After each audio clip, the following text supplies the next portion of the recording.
વધુ એક વખત શિક્ષણ જગતનો લાંછન લગાડતો કિસ્સો પ્રકાશમાં આવ્યો છે. બોટાદ શહેરની ગર્લ્સ સ્કૂલના આચાર્ય વિરુદ્ધ પોક્સો એક્ટ હેઠળ ફરિયાદ નોંધાતા ખળભળાટ મચી જવા પામ્યો હતો. બનાવ અંગેની મળતી વિગત પ્રમાણે સરદાર પટેલ કેળવણી મંડળ ગર્લ્સ હાઈસ્કૂલમાં આચાર્ય તરીકે ફરજ બજાવતા દિનેશ પરસોત્તમ ભુવાએ એક વિદ્યાર્થીનીને શારીરિક અડપલા કર્યા હતા.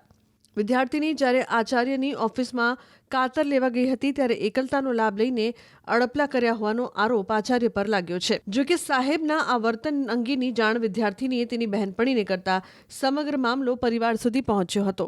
આખરે પરિવારે પોલીસ સ્ટેશનના દ્વાર ખખડાવ્યા હતા અને આચાર્ય વિરુદ્ધ ફરિયાદ નોંધાવી છે, જેના આધારે પોલીસે શાળાના પ્રિન્સિપાલની ધરપકડ કરીને કાયદેસરની કાર્યવાહી હાથ ધરી હોવાનું સામે આવ્યું છે. મહત્વનું છે કે શિક્ષણ જગતને વધુ એક વખત લાંછન લગાડતો કિસ્સો સામે આવતા સમગ્ર પંથકના લોકોએ શાળાના પ્રિન્સિપાલ પર ફિટકાર વરસાવી હતી.